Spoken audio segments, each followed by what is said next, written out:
Activation, right है या wrong है? राइट है।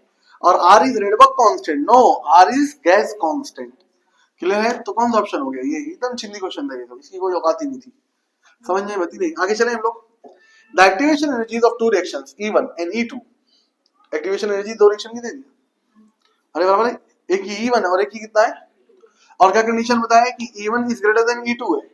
If the temperature of the system increases from T1 to T2, अगर टेंपरेचर बढ़ते बढ़ते T1 से T2 बढ़ गया, the rate constant of the reaction changes from K1 to K2 in the first reaction in K2N, तो यहाँ पे आना चाहिए the rate constant of the reaction changes from K1 to K1 dash in the first reaction. समझ में आया? First reaction में rate constant change होते होते कहां से कहां पहुंचा? K1 से K1 dash, and K2 and K2 dash in the second reaction, और सेकंड रिएक्शन में K2 से K2 डैश पहुंचा। Predict which of the following expression is correct, तो बताइए इसमें से कौन सी एक्सप्रेशन जो होगी वो करेक्ट होगी, कौन सी एक्सप्रेशन जो होगी वो करेक्ट होगी? अरे बोलो मेरे भाई, इतनी बात समझ में आएगी नहीं? तो मैं आपको एक सिंपल सा लॉजिक बताता हूं। हम लोग देखते हैं कि हमारे पास इक्वेशन होती है, हमारे पास क्या होती है? इक्वेशन होती है, बराबर है। जो इक्वेशन ऊपर देखा ना हम लोगों ने, k = a e raised to minus a by r t, इसी का हम लोग लॉगरिथमिक फॉर्म देखते हैं। कौन सा फॉर्म देखते हैं? लॉगरिथमिक।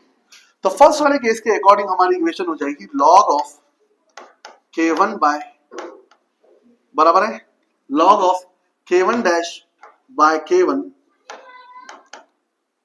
एक्चुअल में इक्वेशन होती है log k2 by k1 is equal to EA by 2.303 R 1 by T1 minus 1 by T2, ऐसी इक्वेशन होती है।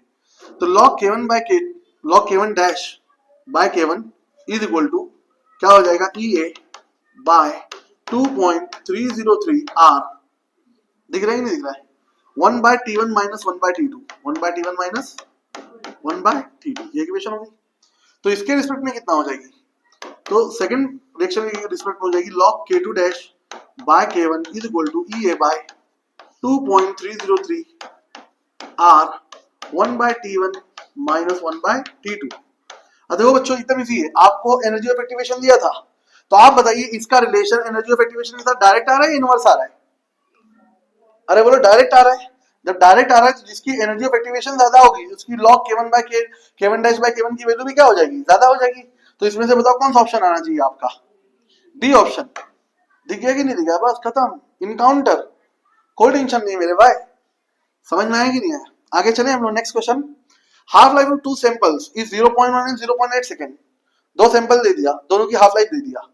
अब मैं देखता हूँ कितने लोग सॉल्व करके बताते। क्लियर है? क्योंकि मैंने अभी थोड़ा टाइम पहले आपको बताया था, क्या बताया?